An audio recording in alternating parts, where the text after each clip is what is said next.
Okay, so welcome to another deep dive. And today we're really going back in time, um, centuries back, to unpack this massive, and I mean massive, empire that most of us have heard about. But I think we're going to find there's a lot more to it than meets the eye, right? The Ottoman Empire, this Right. incredible power that lasted, what, over 600 years? Something like that? Yeah, you're looking at roughly 1299 to 1922, so you're in the ballpark. Mhm. And it's not just the time span, right? It's the vastness, the diversity of cultures, languages, religions. I mean, it really stretched from the Balkans all the way to North Africa and the Middle East. So how did they pull that off for so long? That's what we're going to really get into. And I think that's what makes this so fascinating. It's not just a history lesson. I think there's some real nuggets of like political wisdom, statecraft, maybe even some lessons we can apply today hidden in this story. And we've got a great set of sources to help us untangle it all, some really sharp historical analysis. Absolutely. And our focus is really going to be on how they governed, right? The nuts and bolts of this complex system. So we'll be digging into their ideas around tolerance, their systems of justice, because they had more than one, which is really interesting. And then that big picture philosophy, their worldview that kind of held it all together. Right. And, you always hear about Ottoman tolerance, which I think is a fair starting point. Mm.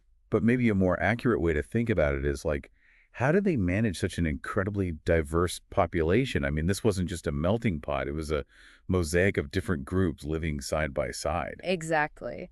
And a key piece of that puzzle was this thing called the Millet System, which I think can be a bit confusing if you're not familiar with it. Yeah, break that down for us. What exactly was the Millet System, and why was it so central to how the Ottomans ran things? Well, think of it this way. Instead of trying to force everyone into a single mold, the Ottomans said, okay, we've got all these different religious communities. Let's give them a good degree of self-governance. So the Millet System was essentially a framework for, let's call it, pragmatic pluralism. So it wasn't just ignoring these differences. There was an actual structure that formalized this autonomy. Yeah, that's the interesting part. It wasn't just letting things happen organically. You had, for example, the Greek Orthodox millet, which wasn't just, left to itself. It was governed by its own patriarch, who had authority over things like marriage laws, education, inheritance, really crucial aspects of communal life. So basically, these different groups were allowed to run their own internal affairs based on their own traditions. Exactly. And you see something similar with the Jewish millet, which had its own rabbinical courts administering Jewish law. So you had these parallel legal and administrative structures functioning within the larger Ottoman state. Pretty sophisticated for the time, really. It really is. Yeah. And I think it raises an important question. What was the Ottoman motive here? I mean, why allow this level of self-rule? It wasn't just out of the goodness of their hearts. Right. There were definitely practical considerations at play. For one, non-Muslims, while they weren't required to serve in the military, which, by the way, was a huge expense and responsibility for the state, they paid a special tax called the jizya. So that provided a steady stream of revenue for the empire. Oh, so a financial incentive. Yeah. Makes sense. Yeah, but I think it goes deeper than that. By letting these communities govern themselves according to their own customs, they were probably minimizing internal conflicts and potential uprisings. It was a way of maintaining stability in a very diverse population. Interesting. So a combination of economic pragmatism and a kind of social cohesion strategy. But, and I think this is important to acknowledge, our sources also point out that the Millet System wasn't perfect. It wasn't some kind of utopia of interfaith harmony. There were downsides, right? Definitely. It's crucial to look at the power dynamics at play. While the Millet System allowed for a degree of coexistence, it also kind of reinforced this hierarchy with Muslims at the top.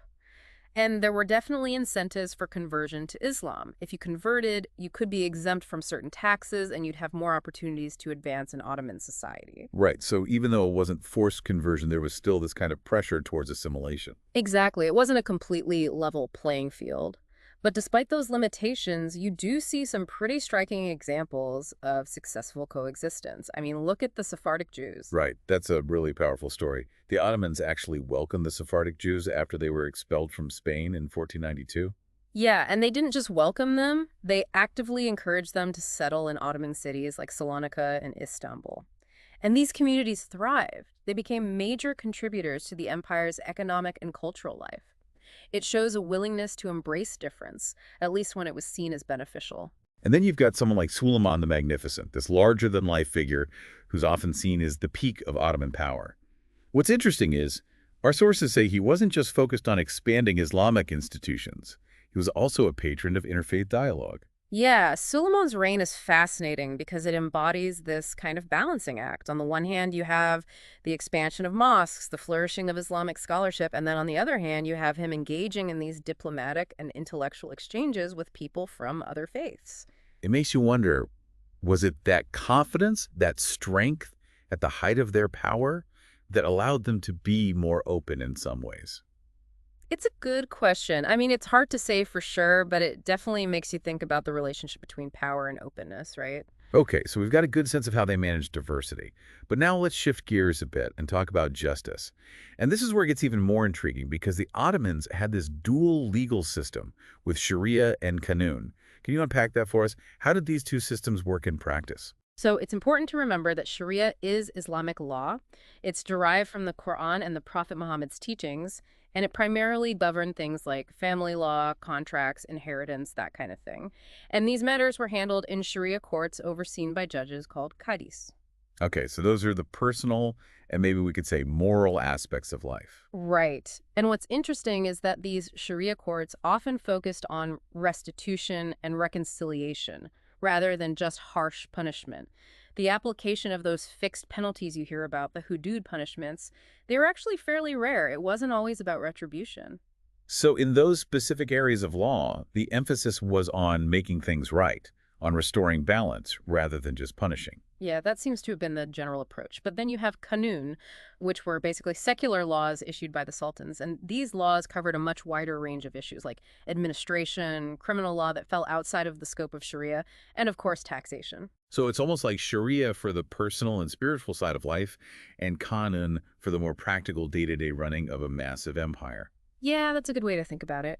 And it's important to note that Suleiman the Magnificent played a really key role here. He's known for codifying a lot of these Qarnoon laws, trying to standardize things across the empire. He even implemented land reforms to try to make land distribution fairer for the peasantry. So this dual system, I mean, it sounds incredibly complex. How did they connect it all back to the idea of a just ruler, a legitimate ruler? Well, that's where this fascinating concept of the circle of justice comes in. Our sources really highlight this as a central piece of their political philosophy. Circle of justice. Okay, I'm intrigued. What's that all about? It's summed up in the saying, no power without the military, no military without wealth, no wealth without prosperity, no prosperity without justice. Pretty concise, right? It basically says that a ruler's authority is completely dependent on their ability to ensure justice for their subjects.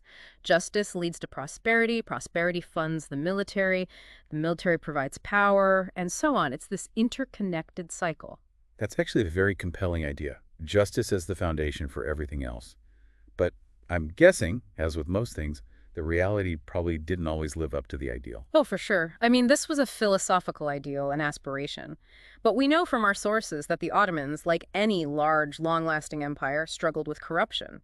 Ensuring justice consistently across such a vast territory with so many different people and levels of power, it was a constant challenge. You have to wonder how often that circle was broken, or at least bent out of shape. Right. It makes you think about those practical realities of governing.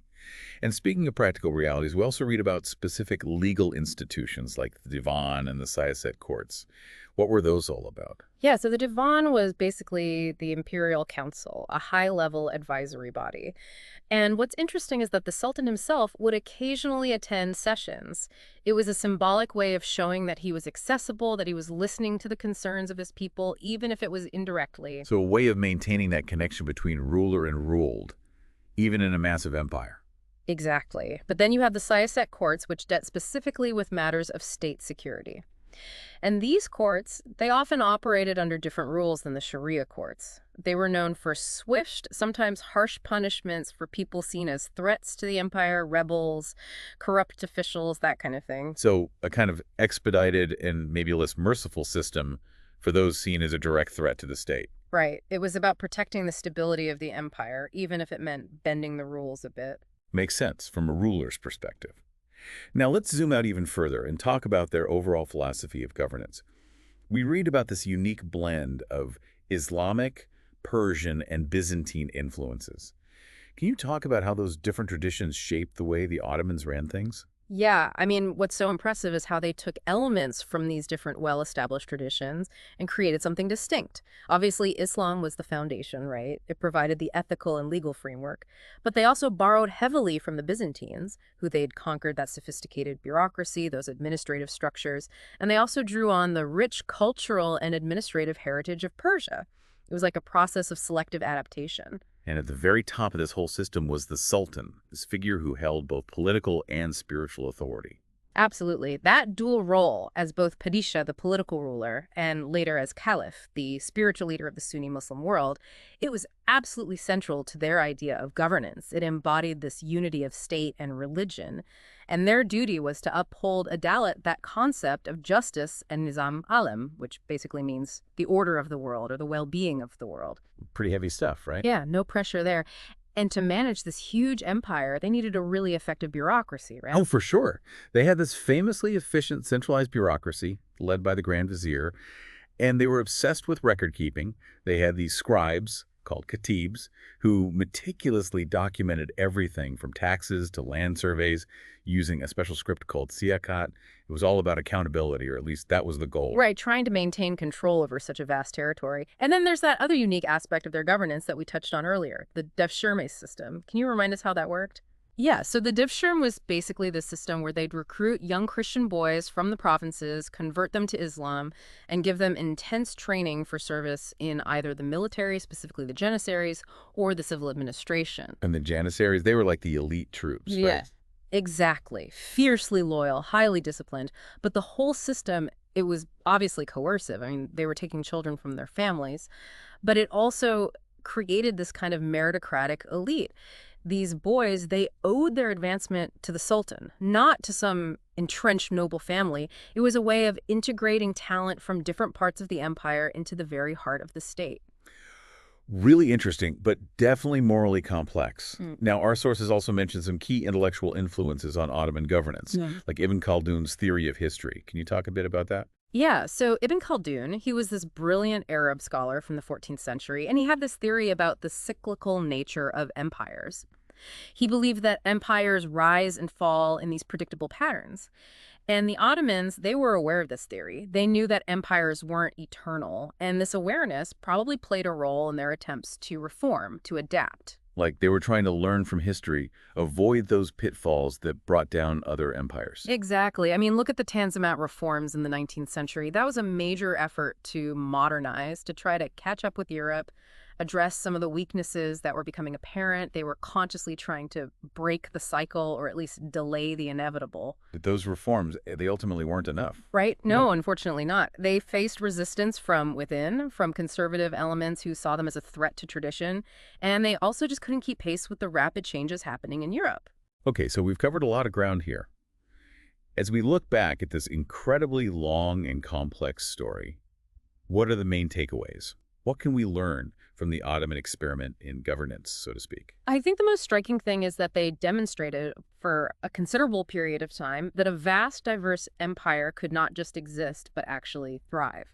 And they did it through this combination of, let's call it, pragmatic tolerance, the Millet System being a key part of that, and a really interesting legal framework that tried to balance Islamic principles with the practical needs of the state. Right, that balance between the ideal and the practical seems to be a recurring theme here. Absolutely. And the other big takeaway, I think, is the importance of justice as the foundation for legitimacy. When that connection between the ruler's responsibility for justice and the well-being of the people broke down, the empire started to unravel. Yeah, it goes back to that circle of justice idea. When the circle is broken, everything else is affected. And are there any specific lessons here that we can apply today? I mean, we're talking about a very different time and context, but surely there are some timeless principles at play. Oh, definitely. I mean, the Millet System, even though it had its flaws, it's a fascinating example of how you can grant a degree of autonomy to diverse groups within a larger political framework. It's that balance between unity and diversity that's so relevant today. Right. How do you create a society where people feel a sense of belonging while also respecting their differences? Exactly. And then there's the idea of adaptive governance. The Ottomans, they were constantly borrowing, adapting, trying to refine their system to fit the changing circumstances. I think that's a crucial lesson for any government, any institution, really. You can't just stick to the same playbook forever. You have to be willing to evolve, to learn from others, to adjust to new realities. Exactly. And I think it all comes back to this idea that justice, prosperity, stability, they're all connected. It's that interconnectedness that the circle of justice so beautifully captures. And our sources actually include this amazing quote from an Ottoman statesman, Lutfi Pasha, that I think sums it up perfectly. Okay, let's hear it. He said, "The world is a garden, its walls are the state's guardian is the law. The law's support is the military's sustenance is the treasury's source is the people's bond is justice." Wow, that's a powerful image. It really highlights our interdependence, how everything relies on everything else. And ultimately, it all comes down to justice, that foundation that holds it all together. Right. It makes you think. Yeah. The Ottoman Empire, with all its complexities and contradictions, it's like this giant experiment in governance. And there's so much we can learn from both its successes and its failures, especially today, as we grapple with our own challenges of diversity, justice, and how to create a stable and prosperous world. Couldn't agree more. I mean, if they could make it work for as long as they did, with all those challenges, it makes you wonder, what's the key? What's the secret ingredient? And maybe even more importantly, what can we learn from their mistakes so we don't repeat them? Right. Considering the Ottoman Empire's successes and struggles in managing diversity and justice over centuries, what do you think is the single most critical factor for maintaining social cohesion in our increasingly interconnected world? It's something for all of us to think about. How can we learn from history, not just to understand the past, but to build a better future?